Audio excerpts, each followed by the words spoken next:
कैसी धमकी दी जाती है? उठवा लेंगे, भुगतना पड़ेगा, तुम्हारा इंतजाम कराता हूँ। अन्य तरीके की धमकियां दी जाती हैं। सिक्योरिटी के तौर पे लिया गया 20-20 लाख 25-25 लाख रुपया सबसे लिया गया है। और काफी जो उसके नीचे थे बीपी ग्रुप थे जो इसको बिजनेस पार्टनर बनाया गया था, उनसे जो है 3 से 4 लाख रुपए उनसे लिए गए हैं। क्या कह रहे हैं? बिजनेस कराने के माध्यम से हम लोगों को ऑनलाइन बिजनेस कराने के हिसाब से उन्होंने जो है सेटअप दिया था फ्रंटलाइन ग्रुप ने। आपको ये चीज़ समझना जरूरी है कि ठगी का मोड ऑफ ऑपरेंडिस क्या होता है। 25 लाख रुपए के औसत इन्वेस्टमेंट बता रहे हैं कि जैसे इनको कहा गया एक MIG मिनिमम इनकम गारंटी शब्द तो ऐसे मिनिमम इनकम गारंटी था ना, वो मिनिमम इनकम गारंटी यानी कि न्यूनतम समझ लीजिए, मिनिमम खैर न्यूनतम ही होता है हिंदी में, इतनी हमारी जनता समझती है इंग्लिश इंडिया की भी, कि उनको कम से कम 20-25 हज़ार रुपया महीना या मिलता रहेगा, या 7.5 लाख महीना ये बता रहे हैं 25 लाख पे। एनीवे एक ऐसे, मैं कुल मिला के ये आपको कहना चाहता हूँ कि एक ऐसे अमाउंट को आपके सामने रखा गया जिसके वजह से आप फंसते चले गए, और ऐसे अमाउंट को क्वाइन किया गया आपके सामने ताकि आप इनकार ना कर सके। तो ठगी का ये मोड ऑफ ऑपरेंडिस है। मनोज तिवारी जिनका ये नाम ले रहे हैं ना, उन्होंने इस कंपनी का ऐड किया था। इच्छापूर्ति.com बहुत अच्छी सोच है और बहुत अच्छी शुरुआत है। मुझे इसकी सफलता का विश्वास है और बकायदा उनका वीडियो है। हम सब व्यापारी वर्ग से हैं, हम कोई वो मतलब ऐसे गुंडागर्दी से उनसे पैसे निकलवा नहीं सकते हैं। गुंडागर्दी करने क्योंकि सर हम तो सारे व्यापारी वर्ग से हैं। हम परसों भी वहाँ पर शांतिपूर्वक धरना प्रदर्शन करने गए थे, पर हमें वहाँ से उठा दिया गया। और होता ये है कि ये हर जगह पैसे देकर और वो उसका रास्ता निकाल लेते हैं, गलियाँ निकाल लेते हैं। अब वो बोल रहे हैं कि फ्रंट लाइन का इस घोटाले से कोई लेना देना नहीं है।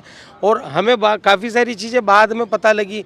एक जो इस फ्रंट लाइन के कौन कहता है फ्रंट लाइन का लेना देना नहीं है? आप कौन कह रहे हैं? संजय सिन्हा बोलते हैं इनके। तो पहले आप करते संजय? हमारे पास तो सारे एविडेंस इनफ एविडेंस है, हर चीज़ का हमारे पास में एविडेंस है। पर कोई जब हमारी सुनवाई करे, हम किसी को बताएं, तब तो कोई हमारे प्रूफ को वैलिड करेगा। मुर्दाबाद, संजय सिन्हा मुर्दाबाद, संजय सिन्हा मुर्दाबाद, फ्रंटलाइन ग्रुप मुर्दाबाद।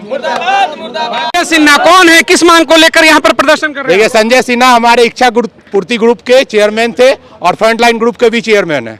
ये हम लोगों को यह कह के पैसा दिलवाए हैं कि फ्रंटलाइन ग्रुप की जो 750 करोड़ की कंपनी फ्रंटलाइन ग्रुप है, वो इच्छा पूर्ति को संरक्षित करती है। उसके तहत इन्होंने हम लोगों से पैसे अपने बिजनेस पार्टनर कह के बनाए थे। आज के डेट में जब हम लोग उनसे पैसा मांग रहे हैं तो वो डायरेक्ट साफ साफ कहते हैं कि इच्छा पूर्ति का फ्रंटलाइन से कोई लेना देना नहीं है। जबकि उनके चेयरमैन के द्वारा हम लोगों को मेल किया गया है कि इसका सबूत हम लोग के पास मेल के द्वारा है, उनके ब्राउचर्स में, उनके लिफलेट पे है। और कल परसों जब हम लोग यहाँ पे आए थे तो हम लोगों को शांतिपूर्ण ढंग से यहाँ पे हम लोग आंदोलन कर रहे थे, अपने पैसे का तगादा करने आए थे। उनके द्वारा हमें दिल्ली पुलिस के द्वारा वापस किया गया और थाना में ले जाकर हम लोगों को 2 घंटे रखा गया। क्यों? उनसे पैसा मांगने जो आए, हम लोग तगादा करने आ गए। ये ऑफिस है क्या जहाँ पर? ये ऑफिस है उनका। मैं चाहूंगा एक बार दिखाइएगा इच्छा पूर्ति के ग्रुप के खिलाफ जो प्रदर्शन हो रहा है, यही वो ऑफिस है। ऑफिस के सामने तमाम वो लोग बैठे हुए हैं और यहीं आकर प्रदर्शन हो रहा है। एक बड़े घोटाले की बात हो रही है। कितने का लगभग अनुमान कितने का घोटाला हुआ? 150 लाख का, 150 लाख, 150 करोड़ का।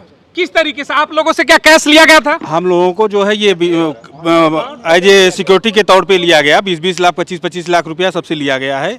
और काफी जो उसके नीचे थे बीपी ग्रुप थे जो इसको बिजनेस पार्टनर बनाया गया था, उनसे जो है 3 से 4 लाख रुपए उनसे लिए गए हैं। क्या कह रहे हैं? बिजनेस कराने के माध्यम से हम लोगों को ऑनलाइन बिजनेस कराने के हिसाब से उन्होंने जो है सेटअप दिया था फ्रंटलाइन ग्रुप ने। और अब वो कह रहे हैं कि हमारा इससे कोई संबंध नहीं। इच्छा ऑनलाइन बिजनेस के नाम पर ठगी की गई है, ये आरोप है। इनका कहना है कि पहले भी प्रदर्शन कर चुके हैं यहाँ पर आकर, लेकिन दिल्ली पुलिस के द्वारा इन्हें ही डिटेन किया गया है। मैं चीजें दिखाना चाहूंगा। इसमें शांतिपूर्ण सत्याग्रह, विरोध प्रदर्शन, इच्छा पूर्ति फ्रंटलाइन को के बारे में है। तमाम और लोग हैं, इनसे भी बात करेंगे। आपसे किस नाम पर पैसा लिया गया, क्या कहा गया था? FMCG प्रोडक्ट के लिए हमसे पैसा लिया गया 20 लाख रुपया और कुछ दिया नहीं गया।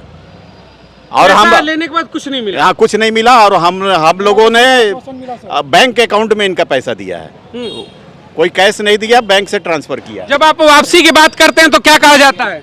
सर कोई जवाब नहीं दे रहा सर, कोई मिल नहीं रहा, ना कोई फोन रिसीव कर रहा है, ना कोई किसी का जवाब नहीं दे रहा, ना कोई आ रहा है फ्रंट पे। जब हम धरना पड़ते हैं सब उठा के ले जाती है हम लोग को पुलिस। धमकी दिया जा रहा है, ये करता आप आ गया। ये देखिए प्रदर्शन में एक चीज और है कि जब अपने पैसों की मांग होती है, प्रदर्शन करते हैं तो तमाम तरीके की धमकियां दी जाती है। कैसी धमकी दी जाती है? उठवा लेंगे, भुगतना पड़ेगा, तुम्हारा इंतजाम कराता हूँ, अन्य तरीके की धमकियां दी जाती हैं। अब तक कितने लोगों का पैसा लिया गया है? अब तक करीब 4,500 लोगों का पैसा है। 4,500? हाँ, जिसमें 20 लाख से लेकर के करीब किसी का 5 लाख, किसी का 20 लाख, ऐसा जो है उनको 20 लाख लिया गया है। बीपी के नाम पे 5 लाख रुपए तक लिया गया है। इस तरीके करीब 150 करोड़ का ये टोटल घोटाला है। और पैसे के मांगने के नाम पे जब हम लोग आते हैं यहाँ, तो हम लोगों को तरह तरह की धमकियाँ और डराया जाता है, जिससे कि हम लोग भाग जाए और पैसे की डिमांड ना करें। हम सरकार से और मीडिया कर्मी से अब यही मांग कर रहे हैं कि हम सभी मध्यम वर्गीय व्यापारियों का जो पैसा फंसा हुआ है संजय सिन्हा फ्रंटलाइन ग्रुप के पास, वो जल्द से जल्द हम लोगों को मिले और ये सब आत्मदाह या किसी भी तरह का जो मिडिल क्लास वर्ग फंसा हुआ है उससे उन्हें निजात पाए।